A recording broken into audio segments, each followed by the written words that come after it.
Boa tarde, tudo bem? Eu acho que o seu tá fechado, não tô ouvindo.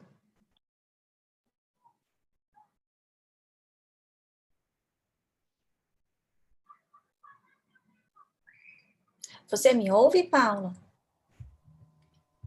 Alberto, seu microfone está no mudo. Estou ouvindo. Boa tarde, tudo bem? Tudo bom, Andressa?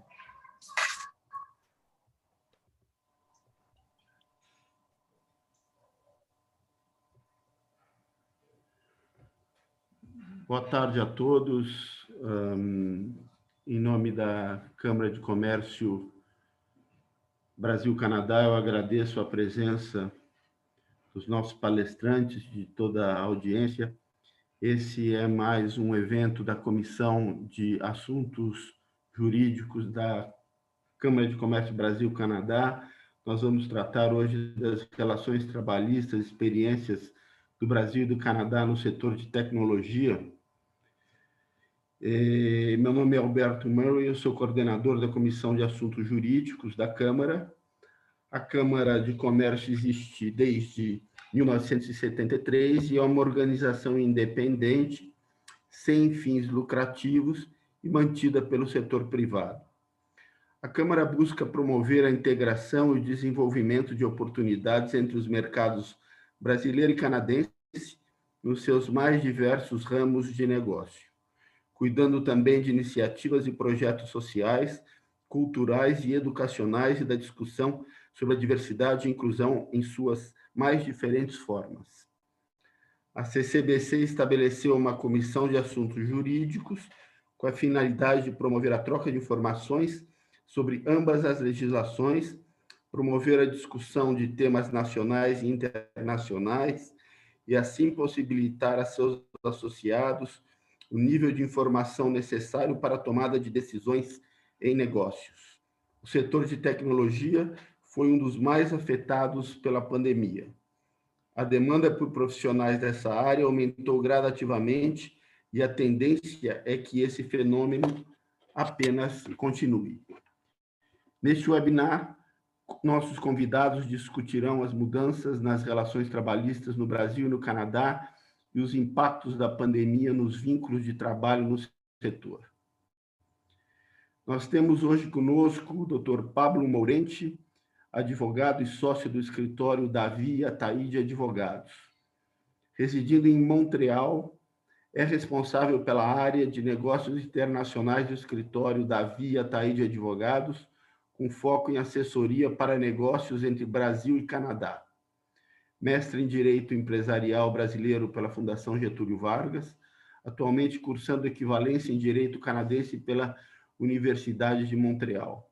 Temos também a doutora Paula Teixeira Garcia Civolani, de Teixeira Civolani Sociedade Individual de Advocacia, que é graduada em Direito pela Universidade Mackenzie, pós-graduada pela Pontifícia Universidade Católica em Direito do Trabalho, mestre em Direito das Relações Sociais pela Pontifícia Universidade Católica e mestre em Direito dos Negócios pela Fundação Getúlio Vargas. Já atuou como professor em algumas universidades em São Paulo e cursos preparatórios para concursos públicos. Atualmente, por meio de Teixeira Civolani Advogados, presta serviços jurídicos vinculados ao Departamento de Recursos Humanos das empresas em implantação de compliance trabalhista, bem como acompanhamento de ações judiciais e administrativas e negociações sindicais. Temos a doutora Thaís Rose, da Join Us Consultoria em Gestão de Pessoas, fundadora da Join Us, consultoria especializada em recrutamento de profissionais de tecnologia, desenvolvimento humano e organizacional. Thaís possui graduação em administração pela PUC de São Paulo e MBA em gestão de pessoas pela FIA, USP, além de especialização em técnicas cognitivas comportamentais pela Wellness Coaches ACSM e certificação pela HCMI. Conduziu e participou de diversos projetos nacionais e internacionais de gestão de pessoas. Cada convidado terá 15 minutos para suas apresentações iniciais e depois passaremos às perguntas que vocês podem formular pelo chat e que eu as farei aqui. Vamos iniciar, então, com o Dr. Pablo Mourente. Pablo, por favor, a palavra é sua. Boa tarde a todos. Como o Alberto já anunciou, meu nome é Pablo Mourente, eu sou advogado, sócio do escritório da Viataí de Advogados, um escritório com 4 unidades no Brasil e presença no exterior aqui no Canadá. Eu fico baseado aqui em Montreal, que é a segunda maior cidade do Canadá, aqui na província do Quebec. E, bom, hoje eu vou falar um pouco para vocês sobre os custos trabalhistas no Canadá, oportunidades para o Brasil como fornecedor de serviços terceirizados de TI. Eu vou compartilhar minha tela aqui com vocês.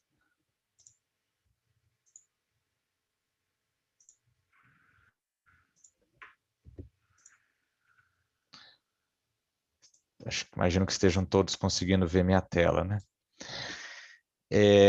Bom, hoje o objetivo aqui é ser um pouquinho menos juridiquês.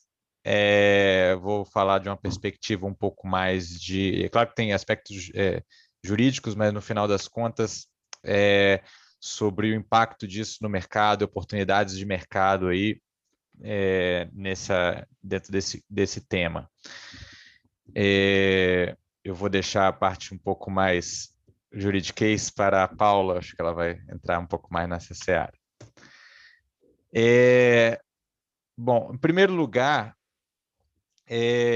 eu descrevo aqui o que eu chamo de tempestade perfeita, no bom sentido, né? Eu entendo que hoje a gente tem uma tempestade perfeita, no bom sentido, em relação a negócios, terceirização de serviços entre Brasil e Canadá. Por quê? Eu vou entrar em cada um desses pontos aí nos próximos slides, né? Nós temos uma taxa de câmbio favorável para quem está exportando no Brasil, obviamente.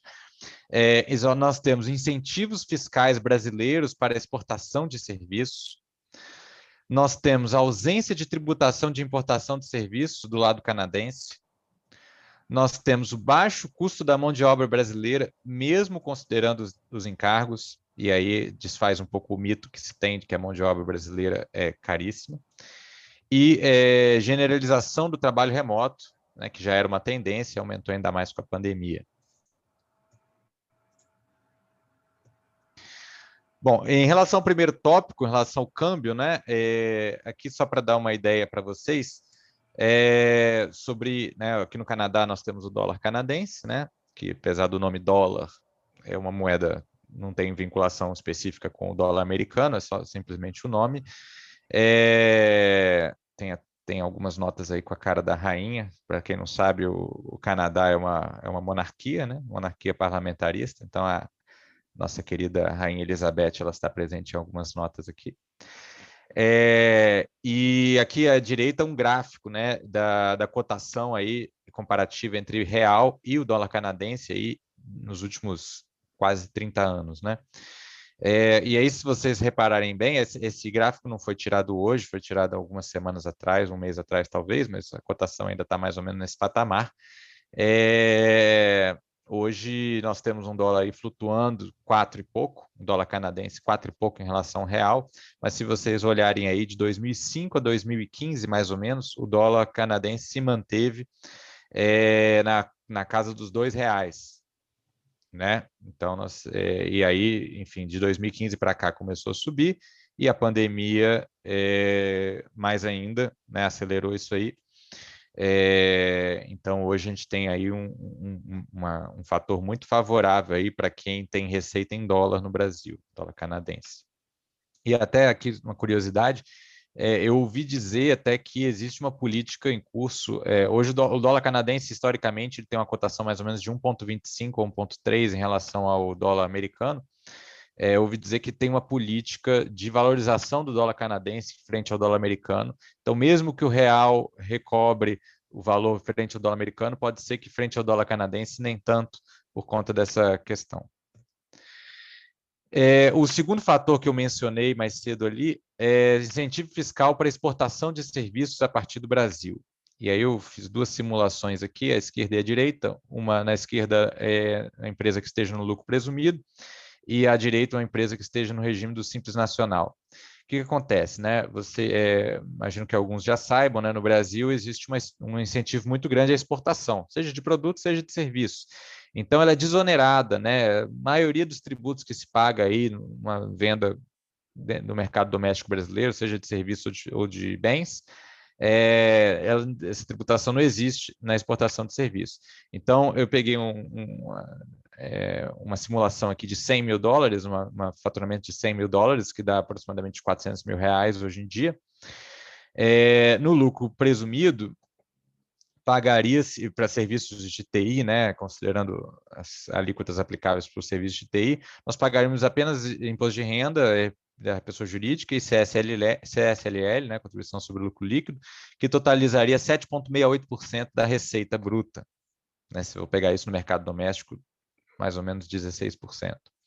Então, não existe tributação de PIS/COFINS, é zerado, IOF câmbio é zerado, em relação ao recebimento da moeda estrangeira, ISS, Imposto Municipal sobre Serviço, também é zerado. E no Simples Nacional é ainda melhor, né? Você tem aí, né, para esse CNAE aí, né, que é um CNAE de suporte técnico, manutenção e outros serviços de tecnologia da informação, que é um dos CNAEs aí relacionados a serviços de TI, num cenário aí que a folha de pagamento represente mais de 28% da receita bruta, isso faz diferença na questão da qual tabela do Simples vai se enquadrar, nós temos uma tributação de 3,05%. Então, a empresa no Brasil, no Simples Nacional, que vai prestar esse serviço aqui para o Canadá ou para qualquer outro país, vai pagar 3,05% só sobre o seu faturamento aí como tributo. É muito menos do que se paga no Brasil, e traz uma vantagem muito grande. Outra questão também, no Simples Nacional, o limite é dobrado, quando você fala exportação, então você tem um limite de até 4,8 milhões de faturamento para mercado doméstico, e exportação é contado separadamente, então você pode faturar até 4,8 milhões de reais por ano no mercado doméstico e mais 4,8 milhões de reais referentes à exportação, então você pode faturar até quase 10 milhões de reais e continuar dentro do Simples. E as alíquotas e as receitas do mercado interno são computadas separadamente. Então, para enquadramento da faixa do Simples, né, você pode faturar muito, esteja numa faixa mais alta, no mercado doméstico, mas quando é exportação, você começa do zero. Então, o que importa é quanto que você fatura para o exterior, né, para enquadrar a alíquota, o que diminui ainda potencialmente ainda mais a alíquota. No lucro real também tem a maior parte dessas isenções aí também. Então, eu não coloquei aqui, porque seria um cenário um pouco mais complexo, e para não alongar demais, mas também empresas no lucro real também vão dar vantagens bastante parecidas. E aí o outro lado, né? Importação de serviços, né? Aí eu dei um comparativo, só para vocês terem ideia, né? Quanto que se paga para importar serviço no Brasil, ou seja, a empresa que está no Brasil, alguém que está no Brasil e queira contratar serviços de fora, prestados por uma empresa canadense, por exemplo, versus quanto que se paga aqui no Canadá para importar serviços do Brasil ou de outro país. No Brasil, né, como eu coloquei aí na simulação à esquerda, um serviço de TI, por exemplo, que seria considerado como serviço técnico, você chegaria a pagar 41% mais ou menos. Então, se você contratou um serviço por $100 mil, 400 mil reais, você vai pagar, além do valor do serviço, mais 41 mil, não, seria $41 mil, né, 164 mil reais de imposto. Né? Parte disso seria retido na fonte, então seria teoricamente custo do exportador estrangeiro, parte disso é custo do importador, mas na prática, por contrato, geralmente se coloca tudo no colo do importador, né, brasileiro, aí faz o gross up que se chama, né? Então é muito caro para a empresa que está no Brasil contratar serviço de fora. Já ao contrário, né? Eu vou ter um deserto aí gelado. Vocês estão vendo algum imposto aí? Vocês não estão vendo, né? Porque não tem. Então, de fato, no Canadá, se você contratar um serviço feito fora do Canadá, você não vai pagar nada de imposto por estar importando. Então, isso é B2B, tá? B2C, se você vai prestar serviço para um consumidor aqui final, pessoa física aqui no Canadá, começou em valer julho agora, um imposto novo aí sobre serviços digitais e tudo, mas não se aplica no B2B. Então, a empresa que está te contratando aqui, a sua empresa de TI aí do Brasil, ela não vai pagar nada mais da sua fatura por estar importando. Isso coloca uma vantagem muito grande, né? O fornecedor local aqui no Canadá vai pagar muito imposto. O fornecedor do Brasil, ele praticamente não paga imposto no Brasil, como eu mostrei no slide anterior, e também não vai pagar aqui no Canadá. O importador também não vai pagar nada mais pelo fato de estar importando e não contratando no mercado doméstico. Então, isso dá uma vantagem muito grande. E o terceiro item sobre a tempestade perfeita, né, que monta a nossa tempestade perfeita para facilitar a exportação de serviços, e aí entra um pouco mais no trabalhista, né? O custo da mão de obra. Né? Eu coloquei aqui encargos sociais no Brasil por volta de 27,6% e no Canadá, Quebec, né, porque aqui majoritariamente a legislação trabalhista é por província, né, em volta de 15%. Né? Aí você vai falar, nossa, no Brasil é muito mais de 27%, porque na verdade eu fiz o cálculo só da parte tributária, né? Porque a parte que vai para o bolso do empregado, por exemplo, 13º, como eu fiz a conta do salário anual, eu já embuti aí, né? Férias também, eu não coloquei na conta, porque aqui também tem férias. Tudo bem que aqui não é um mês de férias desde o início do contrato, como é no Brasil, mas, enfim, para facilitar a conta, mas mostrando que pela questão do câmbio, principalmente, pelo baixo custo da mão de obra, tem a ver com o nível de desenvolvimento dos dois países, você tem aí um desenvolvedor mobile, que é o gráfico de cima, a tabela de cima, um custo total anual para quem está empregando, né, para o empregador, de $74 mil, com encargos, salários e tudo, baseado no salário médio de 2018. Já no Brasil, o mesmo cargo, $35 mil. Quer dizer, então acho que vale a pena para a empresa daqui, em vez de contratar um trabalhador local, contratar uma empresa de TI do Brasil que vá fornecer essa mão de obra, né, que às vezes a empresa é a própria pessoa, né, o próprio trabalhador de TI, profissional de TI, e vai ser muito mais barato, tem um espaço muito grande para economizar aí. E de baixo, eu coloquei aqui o comparativo do salário mínimo. Claro que a gente sabe que no mercado de TI os salários estão muito acima do mínimo, mas só para também efeito de comparativo, né, a diferença é ainda maior, a diferença que no desenvolvedor mobile do custo total para o empregador, que é de 110%, no salário mínimo é de 580%. Então, um trabalhador que ganha um salário mínimo aqui no Quebec custa para o empregador $29 mil por ano. No Brasil, custa para o empregador $24 mil por ano. Então, uma diferença de 580%.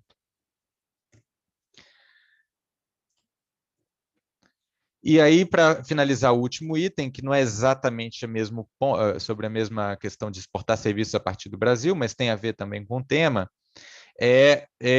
aí já é para quem queira vir para o Canadá e prestar serviços remotos para outro país a partir do Canadá, pessoa que, vamos supor, né, um brasileiro vem para o Canadá e está prestando serviço remoto para o Brasil, ou para os Estados Unidos, ou para outro país, não precisa de visto de trabalho.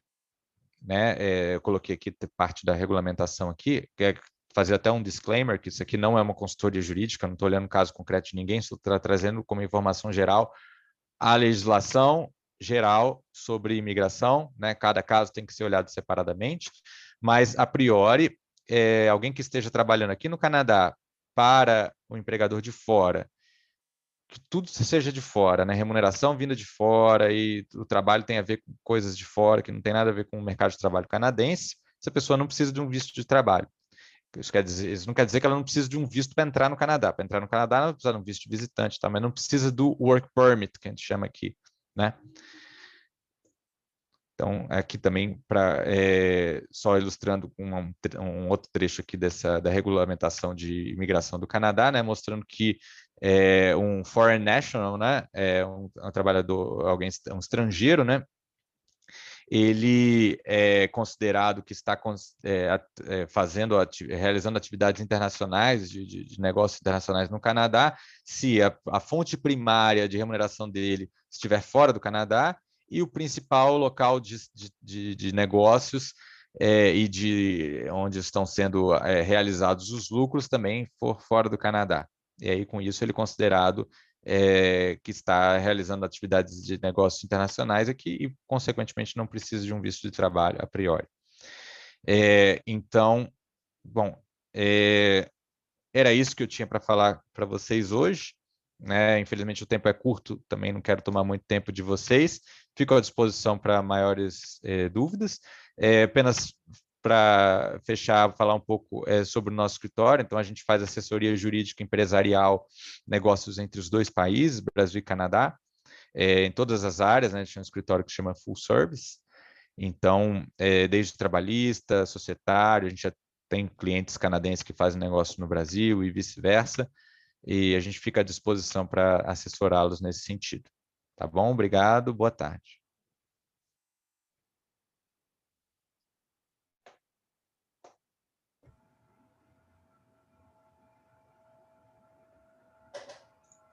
Paula, por favor, pode assumir. Sim.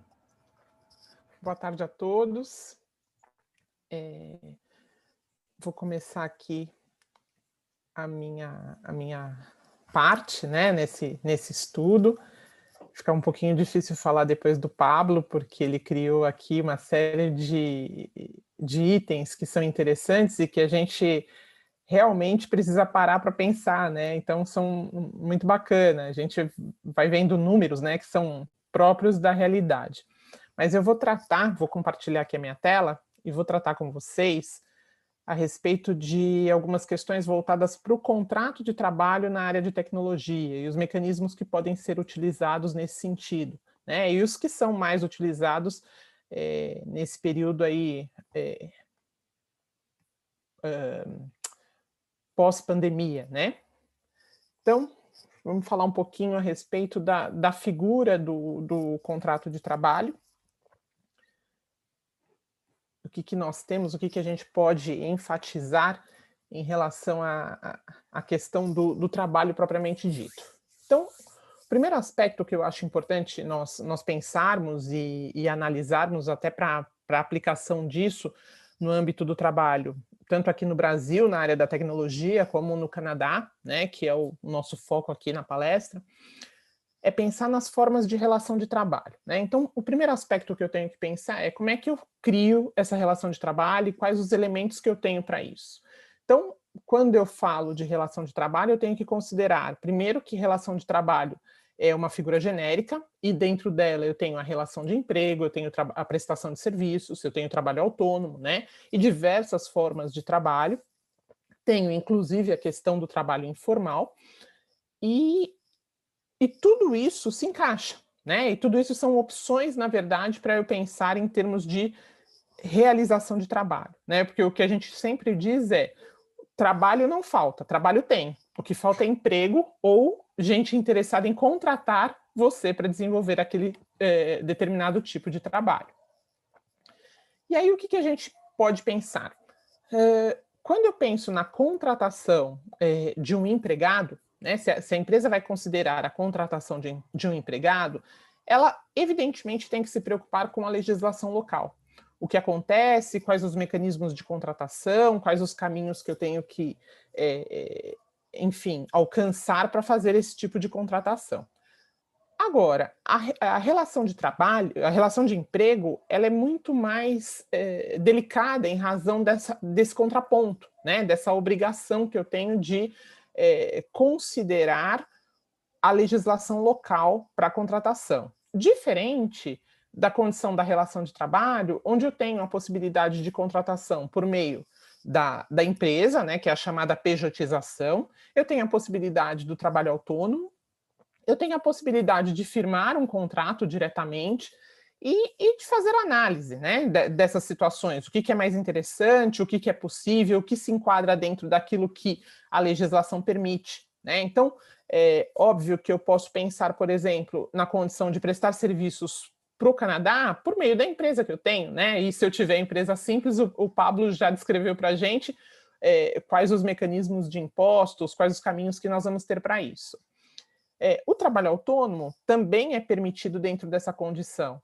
E reitero, a questão da relação de emprego, ela é a que é a mais delicada, ela é que bate de frente com a questão da informalidade trabalhista. Então, o que eu não posso, na verdade, é criar caminhos onde há contratação da condição de um empregado, mas esse sujeito desenvolve atividade como empregado e não está enquadrado dentro dessa condição. Esse é o elemento que deve ser, na verdade, afastado, né? E aí, o que a gente tem que pensar? Dentro de toda essa figura que nós temos e todos esses mecanismos para contratação, nós vimos que o trabalho remoto é o caminho, né, para a contratação que se vê atualmente e pós essa questão pós-Covid, né, pós a pandemia. Quando eu penso no trabalho remoto, eu tenho algumas características que são bastante interessantes. Por quê? Porque para eu falar que o sujeito é empregado, ele tem que ter lá as características da relação de emprego. E dentro dessas características da relação de emprego, a gente tem a subordinação, a habitualidade, a pessoalidade, a remuneração. Isso aqui no Brasil. Quando eu penso nas características da relação de emprego no Canadá, eu tenho como ponto forte a subordinação, a dependência e a questão das ferramentas de trabalho. Lógico que há mecanismos no Canadá, né? Isso tentando falar de uma forma geral, porque, como o Pablo mesmo disse, cada província acaba tendo um caminho específico, mas de uma forma geral, essa condição acaba atendendo todas as províncias. Então, eu tenho essas características, eu tenho a figura do empregado. Aqui no Brasil, eu tendo as 4 características que eu citei, a gente também tem a figura do empregado. Fora isso, eu posso sim firmar contratos através do mecanismo autônomo e através da prestação de serviços, através da pejotização, como eu citei anteriormente. E esse mecanismo que é permitido da relação de trabalho, o que a gente tem? Uma diminuição dos custos de transação, né? Por quê? Porque a gente vai ter redes de produção dispersas, a gente vai ter também uma condição de interesse, né? Muitas vezes vale muito a pena para a empresa lá no Canadá contratar pessoal aqui e vai contratar profissionais qualificados que têm condições de analisar o seu mecanismo, de escolher a forma pela qual vai ser contratado e tudo mais. E a gente também tem a figura da contratação por meio das plataformas virtuais, né, que conectam os prestadores de serviços e os usuários de qualquer lugar do mundo. E isso é um mecanismo que vem sendo utilizado cada vez mais, né? Essa figura das plataformas virtuais, elas não só atuam na localidade, né, que é a figura tão conhecida do Uber e afins, como elas acabam atuando de uma maneira absolutamente virtual. Então, são prestações de serviços muito mais pontuais, que vão se desenvolvendo e que as empresas acabam contratando prestadores de serviços de qualquer lugar do mundo, né? Essa semana mesmo, conversando com um cliente, ele estava dizendo que o filho dele estava fazendo parte de um processo seletivo onde tinha o filho brasileiro, uma outra pessoa da China e uma outra pessoa da Índia concorrendo para a mesma vaga, né? Então, essa questão do trabalho remoto permitiu esse tipo de atitude. A gente sabe que no mundo da tecnologia, e o rapaz realmente é da área da tecnologia, isso é uma figura crescente, né? É algo que realmente vem acontecendo de uma maneira muito mais intensa. O que a gente observa em relação a essa questão das plataformas virtuais e o desenvolvimento da atividade nesse sentido? A gente tem a economia sob demanda, né, ou a on-demand economy, e a gente tem o crowdsourcing ou crowdworking, que na verdade são mecanismos de trabalho que se envolvem com a questão das plataformas virtuais. E ali eu tenho o solicitante e os prestadores de serviço. Então, isso acaba criando ofertas dentro de um âmbito global. A gente tem aí a oferta de trabalho em todos os aspectos, né? O interessante é que esse tipo de situação, ela acaba criando condições de contratação diversas. E aí, o prestador de serviço, ele tem que sempre estar atento nas condições que o interessam. e saber que ele tem que negociar, ele tem que pensar nos mecanismos de contratação, verificar o que é viável, né? Porque as plataformas virtuais, elas também criam situações que acabam não sendo razoáveis em termos de pagamento. Como existe uma oferta muito grande de prestadores de serviços, há necessidade de se analisar o tipo de prestação de serviços que você vai realizar e o quanto vale a pena financeiramente esse tipo de prestação de serviços. Existem algumas empresas que vêm desenvolvendo atividades através dessas plataformas virtuais, oferecendo valores muito baixos de prestação. Às vezes, são questões de centavos, né? Então, eu fiz uma análise há algum tempo atrás, onde essas empresas chegavam a remunerar o empregado com centavos. Centavos de dólar, mas não deixam de ser centavos. E aí, o que acontece? A condição existem prestadores de serviços em locais que aquela moeda é satisfatória, né? E aquela condição é satisfatória. Também temos algumas plataformas virtuais que oferecem pagamentos por meio de aquisição de produtos. E que isso também é uma questão para se analisar, né? Então, quando a gente fala do mundo da tecnologia, existem aqueles profissionais da tecnologia que têm a capacidade e podem demonstrar autonomia de vontade para negociar as suas condições de contratação, né? Mas lógico que dentro do mundo do trabalho isso também é uma coisa que a gente tem que levar paulatinamente, levar devagar, porque a gente fala, eu tenho a capacidade de negociar, eu consigo enxergar as condições do meu contrato, mas nem sempre você está disposto a falar não para uma vaga de emprego que surge. E você também tem essas plataformas virtuais que elas dizem o seguinte, olha, você entra, você assina o termo de compromisso, onde eu estabeleço as condições da contratação, e a partir daí você passa a prestar serviços. Então, é comum, por exemplo, algumas empresas na América do Norte realizarem a contratação de serviços de telemarketing na Índia. E o pessoal na Índia presta esses serviços e recebe por ligação recebida, recebe por meio de ligação atendida, desculpe. E a partir daí vão prestando serviços e vão tendo a remuneração conforme estabelecido pela própria plataforma. Então, existem os mecanismos de compensação por meio de empreitada. Isso significa o quê? Quando eu faço a contratação, eu contrato o serviço, a pessoa e estabeleço um preço por esse serviço. A pessoa entrega o serviço, entrega esse serviço ao pagamento, né? Então, são condições que atualmente foram desenvolvidas e que essa possibilidade do trabalho remoto acaba dando uma visibilidade maior para esse tipo de atividade.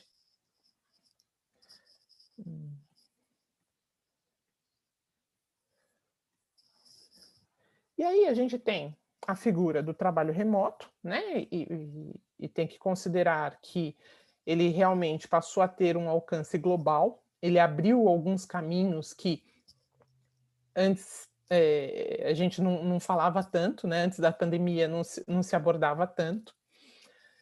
Esse trabalho remoto trouxe com ele a possibilidade de precarização de serviços, né?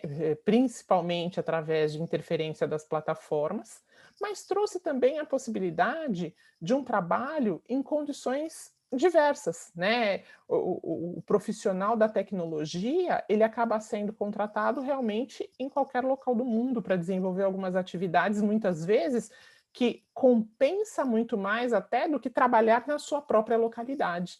Então, o contraponto, né, dessa possibilidade de precarização em relação à interferência das plataformas também é a possibilidade de você poder trabalhar em qualquer lugar do mundo, desenvolver atividade com empresas que se interessam realmente em contratar os seus serviços, né? Que você foi um profissional encontrado por alguma empresa no âmbito global, né? Então, isso também é uma questão bastante interessante. O ponto em razão da precarização do trabalho remoto é que nós temos visto atualmente algumas empresas fazendo contratação até de trabalho infantil.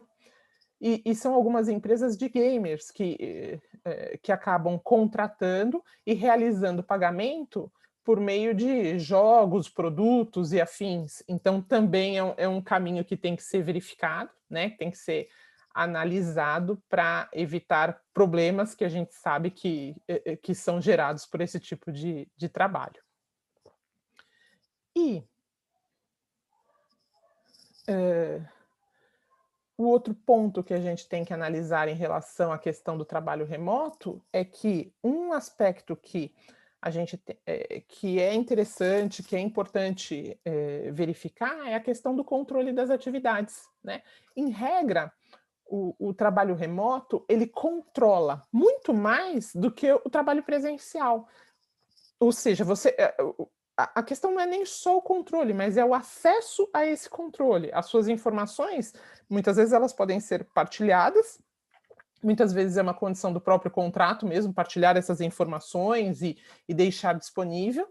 Então, existe um controle das atividades, né, que muda até um pouquinho alguns conceitos de desconstrução em cima dessa possibilidade de controle. E o trabalho remoto também deve deixar claro a distinção entre o prestador de serviços, né, ou seja, aquela pessoa que presta serviços por meio da empresa ou presta serviços autônomos, e o empregado. E o empregado tem como alicerce, como ponto principal, a questão da subordinação, né? E as demais características da relação de emprego, mas a subordinação é um ponto bastante forte.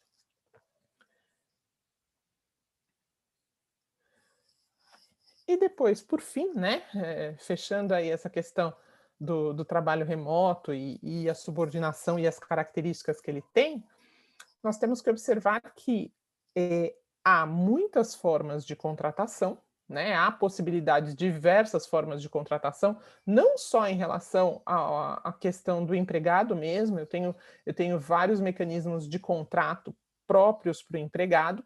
Então, eu tenho contrato por prazo determinado, eu tenho contrato por prazo indeterminado, né? Eu tenho contrato temporário, eu tenho uma série de possibilidades de ter um empregado e eu tenho uma série de possibilidades também da contratação por meio de prestação de serviços, né? Isso é interessante porque você muitas vezes com esse mecanismo de remoto, com esse mecanismo de trabalho remoto, você suplanta, você ultrapassa as fronteiras, que é o que vem acontecendo agora em maior escala, né, em razão das questões decorrentes do trabalho propriamente dito. Então, é isso. E só para encerrar, bom, vou deixar os meus contatos aqui, mas só para encerrar aqui com uma historinha, alguns dias atrás eu atendi uma empresa na Holanda, querendo remanejar alguns empregados no mundo inteiro, inclusive alguns que viriam para o Brasil, que eram empregados brasileiros que estavam prestando serviços lá e que eles resolveram, na verdade, modificar a estrutura e trazer essas pessoas para cá, para que elas pudessem, elas tiveram a opção, né, de desenvolver algumas condições e viriam para o Brasil porque resolveram ficar mais próximas da família, era a opção deles. Então, são possibilidades, né, são negociações que acabam sendo feitas aí de uma forma geral. Fica aqui para vocês os meus contatos, né? Eu sou a sócia do Teixeira Civolani Advocacia. Se alguém tiver alguma dúvida, precisar entrar em contato, tá aí. Eu tenho um Instagram que fala a respeito da questão da legislação Brasil e Canadá, que eu gosto de abordar um pouquinho. Então, fica à disposição para todos. Aproveito agora para passar a palavra para a Thaís, né, Thaís? E ela vai iniciar a parte dela.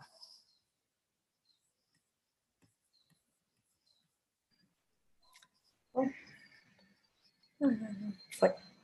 Boa tarde a todos. Eu quero primeiro agradecer, né, a oportunidade de estar aqui com vocês, agradecer aos colegas palestrantes que, né, fizeram apresentações incríveis aqui, e também a todos os participantes, né, de despender o tempo em mais uma reunião digital, né, da realidade que estamos vivendo aqui, e, enfim, trocar um pouco com vocês. tá? Acho que muito do que foi trazido aqui, essa questão do trabalho remoto, né? O que está acontecendo sobre o trabalho remoto, a gente vai conversar um pouquinho, e muito da realidade atual, tanto do Brasil quanto do Canadá, das prestações de serviços, né? Os colegas que falaram anteriormente são da área jurídica, eu sou da área de pessoas, né, de desenvolvimento humano e organizacional, e quero compartilhar, assim, com o que acontece na vida real, né? O que a gente está experimentando e experienciando por aqui, tá bem? Acho que um pouco do que eu posso trazer é começar com o que a gente via, né? Antes, período de isolamento social, antes essa questão que a gente teve aí da Covid, tá? Muitas das prestações de serviços aconteciam de maneira presencial. Para os profissionais de tecnologia, né, onde é a minha especialização, e principalmente para os profissionais de desenvolvimento, né, porque muitos de nós somos de tecnologia, mas não necessariamente a gente coda, né, a gente costuma chamar de profissional de tecnologia todo o ecossistema que está envolvido com isso, mas tem os desenvolvedores, né, então aqueles que têm a competência de desenvolver o código, tá? Para esses profissionais, sempre foi permitido, assim, um pouco mais de trabalho remoto, já tinha um pouco uma situação de day off, eles já tinham ali uma realidade um pouco diferente dos outros profissionais de tecnologia ou dos outros profissionais do mercado de uma forma geral, tá? Com essa questão de ser obrigatório, né, todo mundo ficar em casa, e a gente precisar cada vez mais da tecnologia, tanto para a gente desenvolver o nosso trabalho, quanto para fazer algum escalonamento, né, quando a gente fala assim de startups, enfim, a maioria dos negócios que a gente vê hoje, para que eles possam se desenvolver, eu preciso de codificadores. Né, eu preciso disso para escalonar o processo, para escalonar o negócio ou o produto. Tá? E sim, nós temos uma carência muito alta, tá? Os últimos indicadores que a gente tem acompanhado, a gente está falando ali de 400 mil vagas de desenvolvedores por ano para 40 mil profissionais formados. E conversando com esses profissionais, o que eles passam é assim, desses 40 mil que estão formados, a gente vai ter 1.000, talvez, que de fato sigam para a codificação. Então, a gente tem ali um ponto de equilíbrio, como a doutora Paula compartilhou aqui com a gente vai ter um ponto de equilíbrio diferenciado, né? Muitas vezes eles têm, sim, uma capacidade de negociação diferenciada, né? Novamente, antes ali do período de isolamento, a gente via muito os profissionais buscando ir para o Canadá, né? Então, sim, eles gostariam de trabalhar lá, mas de fato o que eles queriam era se mudar para o Canadá, né? Eles queriam ter uma outra vida, né? Uma outra qualidade de vida, enfim, a gente tem uma palestra que fala só sobre os benefícios de ficar no Canadá. Mas hoje, isso já não é a priorização, né? Eles conseguem prestar esses serviços daqui mesmo. Uma outra situação que a gente tinha era a questão da língua, e o que a gente tem visto é que também agora isso não está sendo mais uma barreira, né? Que todos os profissionais estão sendo contratados independente da língua. A gente está vendo, assim, profissionais que vão prestar serviço para fora, e não necessariamente precisam ter o domínio do inglês, ou nem, né, assim, noções, sim, mas não precisam ter domínio, não precisam ter fluência, não precisam ter uma comunicação explícita, tá? Então, a gente tem visto isso, tá? Outra coisa também que eu quero compartilhar com vocês é essa indefinição que a gente vive, né? Então, por mais que esses profissionais estejam se posicionando de uma forma, né? Agora todo mundo vai trabalhar remoto, ou a gente só aceita contratações que aconteçam de maneira remota, seja no Brasil, seja no exterior, tá, gente? O que a gente tem acompanhado são as gigantes de tecnologia, naturalmente mais nos Estados Unidos, onde a gente tem uma realidade diferente ali já para a possibilidade de retorno ao trabalho presencial, tratando de uma forma bastante incisiva, dizendo das políticas de gente e gestão, que sim, é permitido a flexibilização de alguns dias de trabalho remoto, mas que o trabalho não vai ser 100% remoto, tá? Que as pessoas vão voltar às suas atividades presenciais. E isso faz que seja escalonado, né, tanto para suas filiais ao redor do mundo, quanto como tendência para empresas que não têm nenhum tipo de vínculo com elas, mas acabam sendo direcionadas por esse mercado. Tá bem? Um outro tema que eu queria compartilhar é um pouco, quando a gente começa a falar de trabalho remoto, a gente fala também assim da assincronicidade das informações. Então, já não preciso seguir a mesma escala de trabalho, a mesma jornada de trabalho que um colega, né, em outro fuso, que foi necessário se desenvolver essa habilidade de gestão para que a comunicação seja mais fluida e ela aconteça a todo momento. Tá? Então, isso é importante também, falar assim, algumas coisas que eram barreiras e que dificultavam a realidade de trabalho, elas deixaram naturalmente de ser. Tá bem? E acho que é isso, assim, gente, da nossa parte que eu posso compartilhar com vocês aqui um pouco da realidade. Eram essas informações que eu queria trazer e permitir também que vocês façam ali as perguntas e que a gente possa, através delas, esclarecer um pouco mais para vocês o que está acontecendo, com o amparo dos colegas da área jurídica aqui, que vão poder nos dar um suporte diante das condições de trabalho no aspecto legal. Muito obrigado a vocês pelas excelentes explanações. Vou começar aqui com uma pergunta da Daniela Tavares, que diz: boa tarde, existe no Canadá a figura do diretor estatutário? Se sim, qual a diferença do custo para a empresa versus o seletista? Obrigado. Acho que essa pergunta para o Pablo, né? Quer dizer, todos podem comentar, mas Pablo, você que está aí, talvez possa... Bom, eu vou tentar responder um pouco essa pergunta e a Paula também fica à vontade se quiser complementar depois. Aqui, como fez parte ali um pouco da minha apresentação, os custos trabalhistas no Canadá, em geral, são menores do que no Brasil, né? Encargos, né? E tudo mais, né?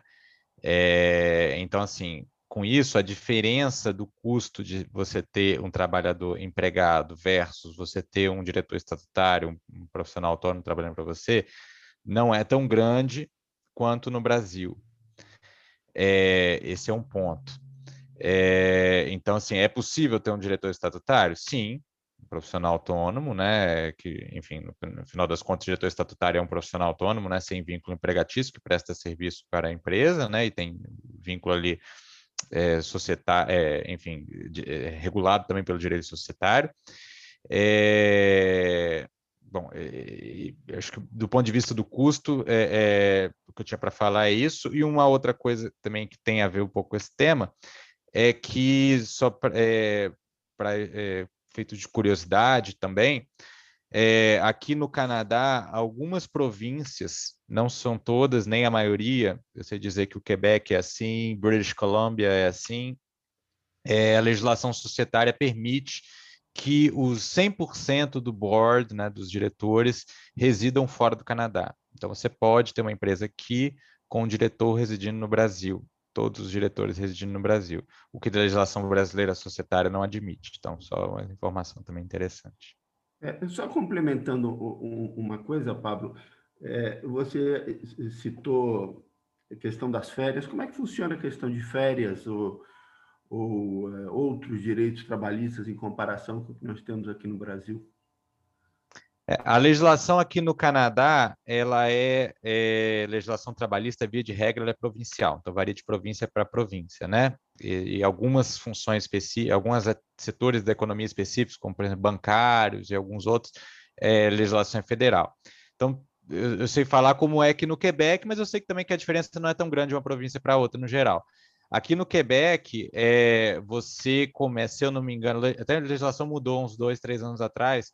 Eu sei que até 3 anos de contrato de trabalho, você tem direito a 2 semanas de férias por ano. E a partir de 3 anos de contrato de trabalho, você passa a ter direito a 3 semanas de férias por ano. Se eu não me engano, é isso. Não tenho certeza absoluta, mas é mais ou menos isso. E agora, como o mercado de trabalho é aquecido aqui, o que acontece na prática é que pessoas que já estão melhor posicionadas no mercado de trabalho conseguem negociar férias maiores do que a lei prevê. Então, existem muitas pessoas aqui que têm mais férias do que esse mínimo que a lei prevê, porque elas conseguem negociar isso, não é raro de ver, não. Existe a questão sindical de acordos coletivos? Existe. Aqui também só sei dizer como é que é aqui no Quebec, mas aqui o sindicato é por empresa, tá? Então, os sindicatos se organizam por empresa, né? Fazem uma votação lá com os trabalhadores da empresa para eles elegerem se aquele sindicato vai representar aqueles trabalhadores, e não necessariamente também o sindicato que representa trabalhadores daquela empresa vai representar todos os cargos, todas as funções dentro da empresa, né? Existem na negociação, isso fica às vezes como ponto de negociação, e aí geralmente os cargos mais altos acabam ficando fora do alcance lá da convenção coletiva, por exemplo. Muito obrigado. Tem uma outra pergunta aqui da Maria Lúcia Benrame. Alberto, posso complementar um pouquinho essa história, claro. essa questão Por favor, que o Pablo mencionou? Então, ele falou do Quebec, né? Só falando um pouquinho de Ontário, segue a mesma linha que o Pablo colocou. Voltando lá no início, falando do diretor estatutário, Ontário, o que eu percebi, assim, em termos de estudo, eles também mantêm a mesma questão em relação ao valor dos impostos, que acabam sendo mais baixos, como o Pablo mencionou também, mas é comum, por exemplo, o diretor, tanto empregado como estatutário, os empregados que têm aí uma faixa salarial mais alta, eles terem o contrato firmado por escrito com diversas questões, inclusive a questão das férias, né, que foi dito que elas acabam sendo negociadas muitas vezes no início do contrato. Então, eles acabam estabelecendo alguns critérios no próprio contrato de trabalho que é firmado. Então, os cargos mais altos acabam sendo estabelecidos por meio de contrato firmado entre as partes. British Columbia também trabalha dessa forma. Era esse meu complemento, tá, Paula? Aqui em British Columbia é assim, tá? Eu tive em Vancouver e lá normalmente, assim, tem o básico, né, que é regido, mas os acordos, principalmente para a área, né, ali de atuação dos desenvolvedores e do pessoal de tecnologia, é praticamente caso a caso. Né, tem um mínimo garantido por lei, mas os acordos individuais sobrepõem em muito, né, porque normalmente são mais benéficos para os profissionais do que o mínimo exigido. Tá? É totalmente flexível nesse sentido. Muito bem. Uma pergunta aqui da Maria Lúcia Benrame, que diz, no trabalho remoto para empresa brasileira, por empregado brasileiro, quando o empregado decide morar no exterior, como vocês analisam a questão do contrato de emprego, benefícios, questões fiscais e outras? Fique à Paula vontade. quer falar? Quem quer falar? Posso iniciar? Aí vocês complementam? Ok. O grande problema em relação ao empregado no Brasil que muda para o exterior é que a legislação ela faz a obrigação ela estabelece a obrigação do pagamento do adicional em decorrência dessa mudança, né? Então, tem que apesar da vontade ser do empregado em ir para outra localidade, existe um adicional previsto nesse sentido. Então, isso pode acabar paralisando uma relação de emprego até, né? O empregador pode dizer que, olha, eu não quero dar continuidade porque eu não quero correr o risco de ter essa obrigação, até porque se não foi ele que determinou que o empregado fosse para outra localidade, ele também não vai querer correr o risco de ter que arcar com esse custo. Então, esse é o risco que eu vejo. Agora, nada impede que o empregado preste serviços de outra localidade, sim, mas o risco para esse pagamento tem. É o adicional de transferência, né, que a legislação, a CLT, estabelece. Alguém quer complementar? Thaís, quer falar? Pode falar. Vou lá, Paulo. Obrigada, Pablo.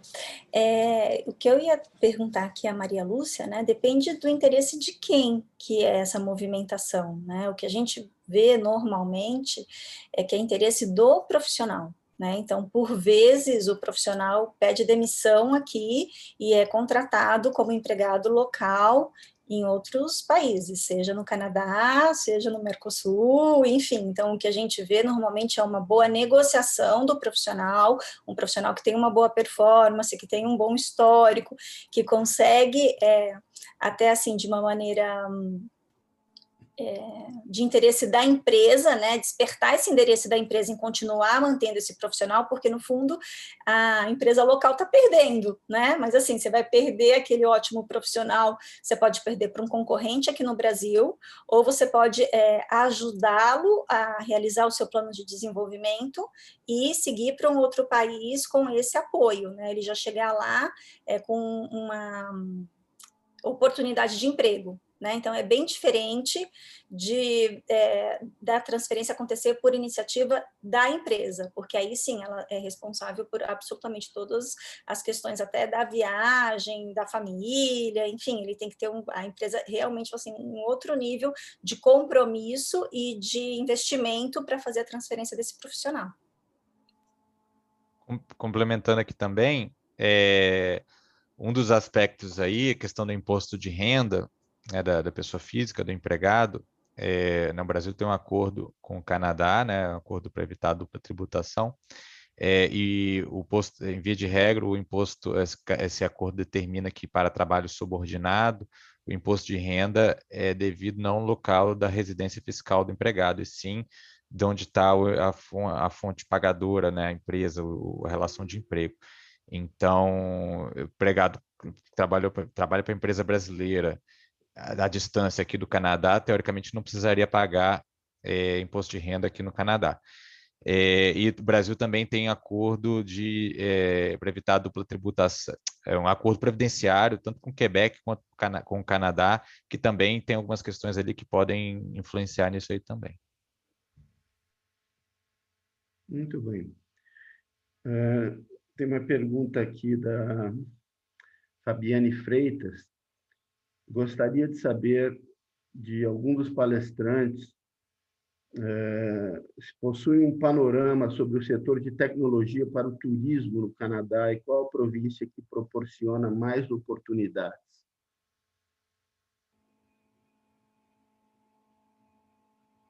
Acho que é com você de novo, Pablo. Olha, eu não sei exatamente o que seria, qual é esse setor de tecnologia para o turismo. Desculpe aí a minha ignorância, mas eu não sei. Setor de turismo, eu posso talvez dizer alguma coisa, mas tecnologia para o turismo, não sei. Bom, de uma forma geral, as províncias aqui mais pujantes aí do ponto de vista econômico, né, são as três maiores, né, Quebec, Ontário, falando do maior para o menor, né, seria Ontário, e Quebec e BC mais ou menos do mesmo tamanho, né, British Columbia, assim, né, Quebec, a questão do francês, às vezes afugenta um pouco também. Mas, então, eu acredito que para o turismo também siga essa linha, né? A Alberta tem lá o Parque de Banff, né? Jasper também, que são locais conhecidos internacionalmente, também que tem um turismo ali. Então, acho que eu diria talvez essas 4 províncias, né? BC, Alberta, Ontário e Quebec. Tem uma outra pergunta da Indiara Almeida. Boa tarde, sou advogada. Qual a chance de ser contratado ou manter relação de trabalho com alguma empresa no Canadá nos moldes explanados pelos palestrantes? Parabéns pela iniciativa, excelente iniciativa, parabéns pela palestra. Ou seja, ela quer saber quais são as chances de trabalhar para uma empresa canadense remotamente, isso que eu estou entendendo. Posso começar aqui. Aí vocês, perdão, ô Pablo, eu vi que você abriu Não, na sequência. não, Você quer? meu botão travou aqui, foi isso, mas pode Tá falar. bem, vamos lá. Indiara, né? Eu acredito que elas são muito reais, assim, né? Todo o mercado canadense é extremamente comprador. Eu vejo assim, culturalmente, né? O nosso fit cultural com o Canadá é muito alto, né?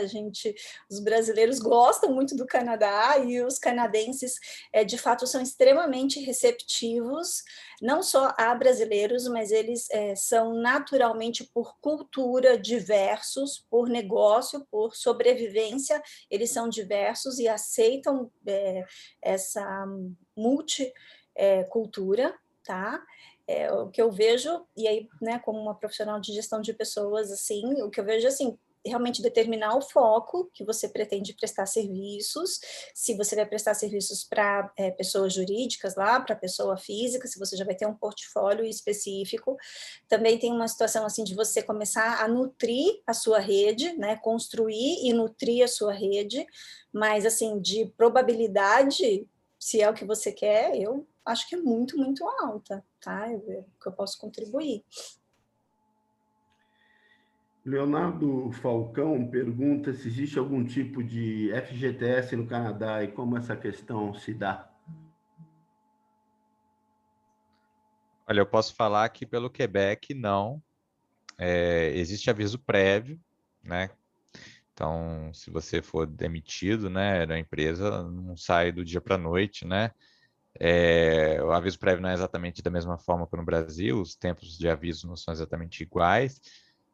Tem até uma questão um pouco, a lei lá, o Código Civil deixa até um pouco em aberto isso, principalmente para quem tem mais tempo. Então, o profissional que tem 10 anos de casa, ele pode ter aí, sei lá, às vezes vários meses de aviso, né, mais do que no Brasil teria.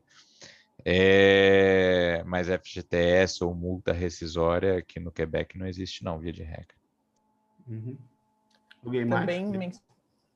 Sim, Fala, também Thaís. mencionando por Ontário e por BC, não há fundo de garantia, né? Não conheço e pelo que eu pude estudar, não temos nenhum valor nesse sentido, mas também a questão do aviso prévio como Quebec, né? Com algumas regras próprias das províncias, que você vai ser comunicado com uma certa antecedência, às vezes precisa de um certo período para cumprir esse aviso. Mas é isso, fundo de garantia não temos previsão.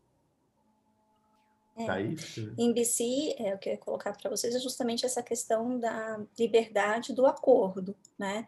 Então, FGTS em si, dos moldes que a gente conhece aqui, não. Mas, além do aviso prévio, pode ser estabelecido ali algum tipo de permanência, né? A gente fala assim, de você conseguir fazer um acordo para que não só você preste serviço, mas que você tenha uma cláusula que você precisa ser avisado com tanto tempo de antecedência, né? E você pode exercer a prestação de serviço ou não durante esse período, que dá uma certa garantia ali para a pessoa no momento do desligamento. Mas FGTS desse jeito aqui, não.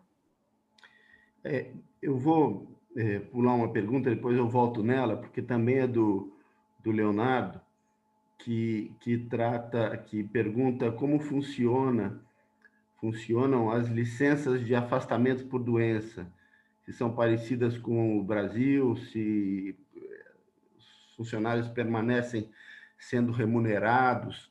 Eu apenas, título aqui de ilustração, eu sou advogado, eu trabalhei 2 anos no Canadá e o que as pessoas brincavam lá é que elas não deveriam tirar férias, porque aí eles iam perceber que não precisavam de você. Então, as pessoas tiravam poucas férias enquanto eu estava lá. E eu não me lembro de haver nenhum tipo de remuneração. E aqui, trabalhando como advogado, essa questão que o Pablo colocou das férias, que você adquire períodos de férias, como na medida em que você trabalha mais na empresa, também acho que essas férias não são remuneradas, né, Pablo? Porque às vezes eu me deparo com algumas perguntas assim de, bom, a pessoa está trabalhando há 1 ano e eu já tenho que dar 1 mês de férias, pagar para não trabalhar e ainda colocar 1/3 em cima. Quer dizer, é uma cultura absolutamente diferente, né? Se vocês puderem comentar isso? E em relação a essa questão das férias, as férias são remuneradas sim, mas não com adicional de 1/3 igual no Brasil, né? Então, via de regra, você vai receber o mesmo valor que você receberia se tivesse trabalhando, né? E sobre a questão das licenças, eu confesso que eu não sei detalhes de como funciona, eu posso te dizer um pouco o que eu vejo assim de mercado. As empresas têm lá a quantidade de dias os day offs, né? Então, que você pode usar durante o ano. Então, via de regra, ela te dá X dias lá que você pode usar para esse tipo de questão de ausência médica. E aí, normalmente, não se pede atestado ou comprovação disso, mas limitado àquela quantidade de dias que o empregador te concedeu. Mas eu confesso que eu não sei detalhes da legislação nesse ponto, não. Uhum. O que eu posso contribuir é com a licença maternidade, né, que em BC são 2 meses remunerados, né, mas essa parte, assim, como a gente chama aqui, de entrar com um pedido no INSS para ficar afastado pela empresa, isso não, gente, assim, longe até, culturalmente dizendo, longe da realidade deles, né, não é algo que eles não nem entendem quando a gente explica. Exatamente. Um ponto que eu consigo acrescentar é que um caso que eu acompanhei em Ontário, onde a pessoa pediu, ela teve um problema de saúde, precisou ficar 40 dias afastada, e o que ela tinha era um seguro. Então, o seguro pagou a remuneração dela nesse período. Isso foi possível, mas um órgão público que arque com isso, ou a própria empresa arcando com esse valor, eu desconheço também. O que havia na empresa era a possibilidade desses empregados firmarem o contrato de seguro num determinado momento, e aí se utilizar disso se houvesse a necessidade. Em complemento, Paula e Pablo, até porque, assim, tecnicamente, a empresa não recolhe o INSS lá, né? Então, não teria esse fundo para poder fazer essa remuneração, né? Da forma como eu vejo aqui esses pedidos de INSS lá, não. Uma pergunta do Renato Kazakevicos. Eu tenho uma empresa autônoma no Brasil para a criação e manutenção de website para diversos setores. Minha pergunta é: qual é o tipo de CNPJ que a minha empresa precisa estar vinculada para que eu possa fornecer um serviço para empresas canadenses?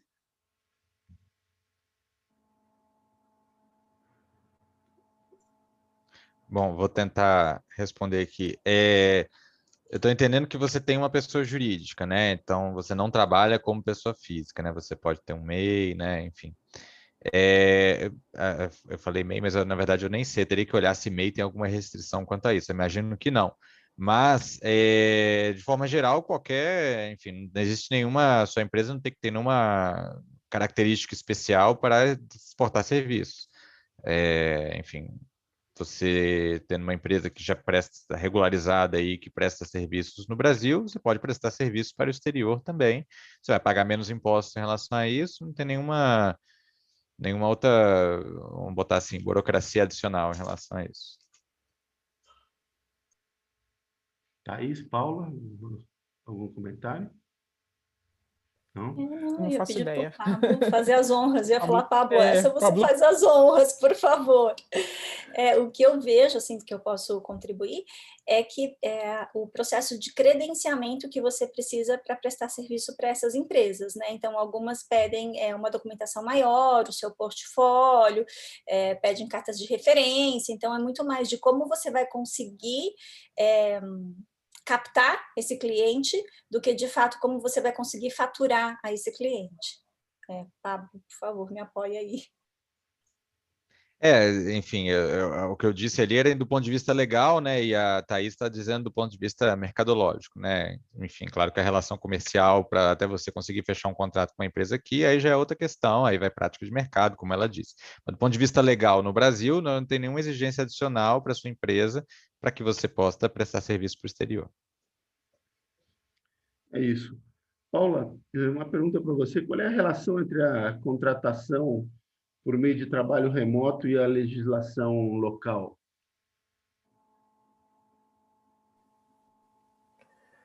Bom, diante do que a gente falou um pouquinho e expôs, o que eu tenho que pensar é o seguinte: se esse trabalho remoto for prestado fora, e por meio de uma prestação de serviços autônomos ou por meio de uma pessoa jurídica, eu não tenho nenhum vínculo com a legislação trabalhista local. Agora, se esse trabalho foi prestado por meio de uma contratação como empregado, então estou subordinado totalmente ao que a legislação local estabelece. Essa é a condição que eu enxergo sobre isso. Alguém quer complementar?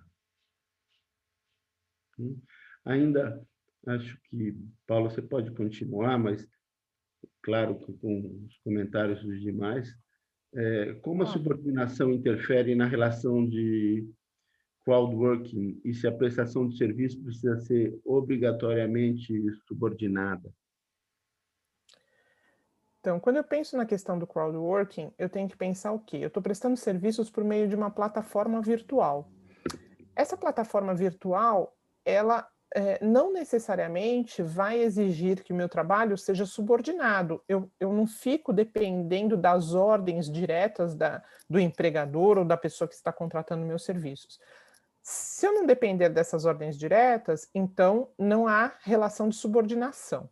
Por outro lado, se houver uma ordem própria para eu desenvolver atividade e um controle da atividade que eu venho desenvolvendo constantemente, eu posso dizer que existe um vínculo de subordinação. E se houver claramente esse vínculo de subordinação, eu passo a ter uma relação de emprego, né?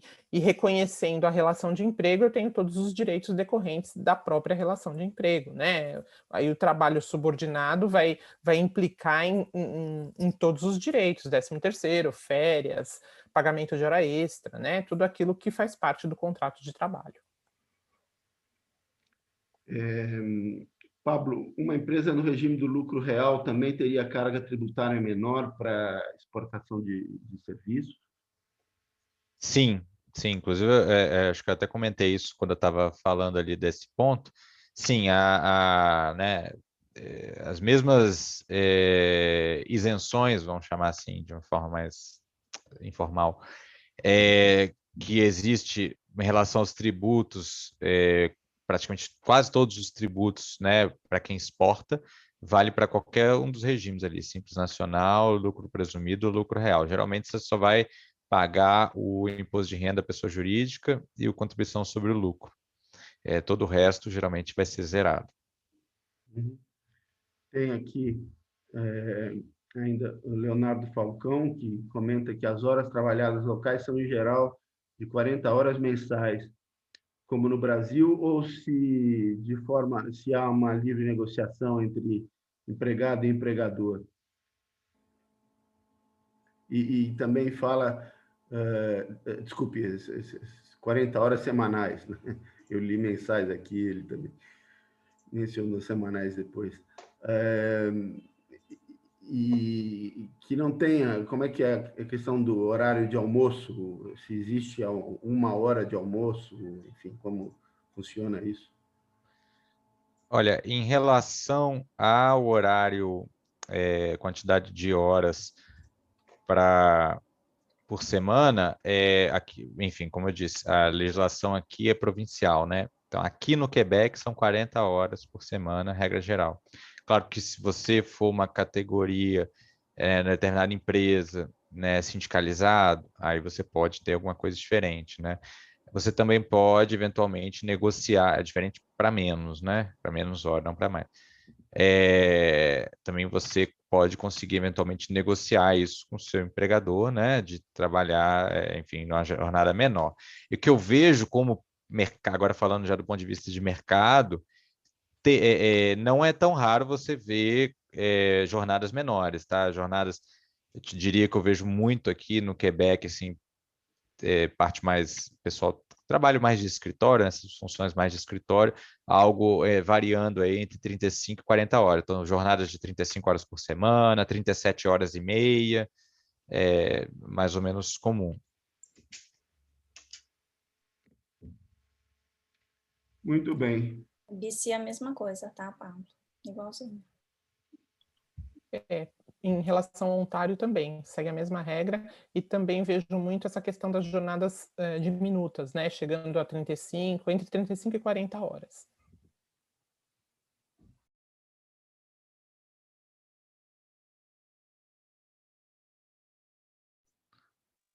Alberto está no mudo, eu acho.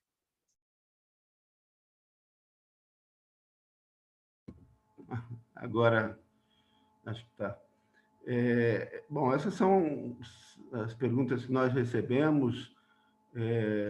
Alguém tem algum comentário final para fazer, alguma consideração ou mais alguma pergunta que venha dos participantes? Por favor, fique à vontade. Senão passamos às considerações finais de cada um dos palestrantes.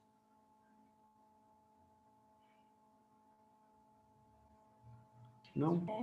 Murray, se você me permite, acho que tem um complemento aqui da Maria Lúcia, né, que ela fala não dela ir por iniciativa não trabalhar fora, né, mas ela ir de maneira voluntária morar em algum outro país, no caso no Canadá, e continuar prestando serviços aqui para o Brasil, né, uma vez que ela está prestando serviço de maneira remota, e ela falou assim, minha atuação não vai mudar, né, se eu estou em Barueri ou se eu estou em Quebec, não vai fazer muita diferença para a empresa.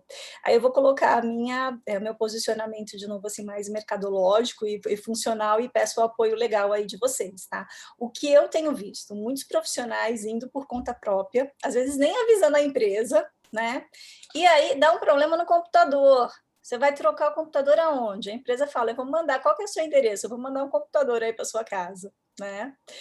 É isso que eu tenho visto, tá? Então, eu acho que peço o apoio de vocês, mas assim, uma vez que está formalizado, que você tem um trabalho 100% remoto, através do seu contrato de trabalho, eu acho que é uma situação. O que a gente tem visto hoje é que não está acontecendo, pelo menos aqui, essa formalização no contrato de trabalho que está sendo permitido, até tem, acho que uma lei que está amparando isso, é você ficar trabalhando em isolamento social por conta do Covid. Isso não permite, eventualmente, que você saia ali do raio do seu endereço físico para uma mudança mais distante, vamos colocar dessa forma. Só complementando, e do ponto de vista legal, isso aí é a pergunta do século, né? Do século não, né? Do momento, né? Porque é uma situação nova, né? Isso aí não foi enfrentado. Eu diria, né? Se fosse, o que você acha que os tribunais decidiriam se isso caísse, né? Eu acho que no Brasil os tribunais, a tendência muito grande de que considerem que a legislação brasileira é aplicável, porque a relação de trabalho começou no Brasil. Por outro lado, também pode ser que a lei do local onde a pessoa esteja também se considere aplicável, e você vai ter aí duas legislações, né, duas jurisdições se considerando aplicáveis. E aí acho que a questão pode ser decidida de formas diferentes conforme haja uma disputa no tribunal brasileiro ou no tribunal local de onde você esteja, né?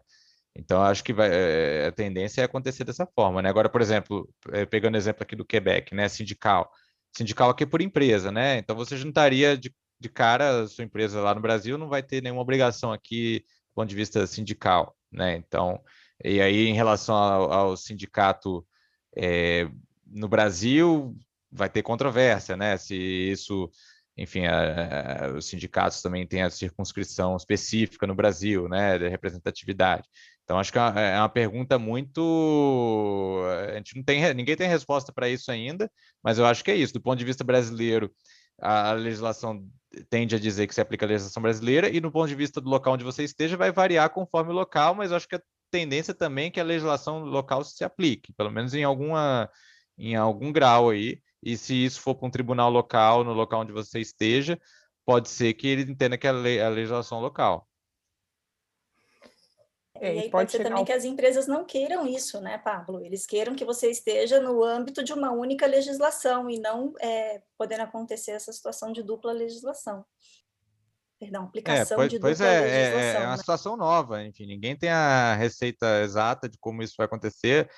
Eu acho que com a regulamentação que se tem hoje, fica numa zona muito cinzenta aí. Eu acho que isso aí é tendência que comece a haver legislações daqui a alguns anos aí para regular isso aí, mas hoje fica nessa zona cinzenta, imagino. Eu concordo com vocês em relação a essa questão e digo mais, existe inclusive a possibilidade de se aplicar tudo aquilo que for mais benéfico para o trabalhador. Isso também é um entendimento que, para a empresa, acaba sendo um grande problema, né. Então, eu acho que e tem a questão contratual. Eu acho que o contrato já faz a previsão do local de prestação de serviços. Você vai mudar, de local, infringindo as regras previstas no contrato, eu acredito que isso vai gerar muitos problemas, na verdade. Então, realmente é uma zona cinzenta, realmente a gente não sabe muito bem como definir isso, né. E para você ter um trabalho remoto, eu acredito que você tem que começar esse trabalho realmente de uma maneira remota e com condições claras previstas contratualmente. Acho que essa seria a saída para uma questão dessas. Muito bem. Eu acho que nós abordamos tudo que foi perguntado. Mais uma vez, obrigado a vocês pela participação. Sempre que nós fazemos eventos sobre temas trabalhistas, as perguntas são muitas. O maior podcast que a gente já fez até agora foi sobre reforma trabalhista, já tem algum tempo. É um tema muito palpitante, uma legislação complexa no Brasil e que atrai muito o interesse dos estrangeiros que investem aqui. Quero agradecer a vocês, Paula, Pablo e Thaís, também a nossa equipe da Câmara de Comércio Brasil-Canadá, Andressa e os demais. E fiquem atentos aos nossos próximos eventos da Comissão de Assuntos Jurídicos. Muito obrigado pela participação de todos. Um abraço grande. Tchau. Uma boa tarde a Obrigada. todos. Boa tarde. Boa tarde. Mais uma vez, Até obrigado. mais. Boa tarde.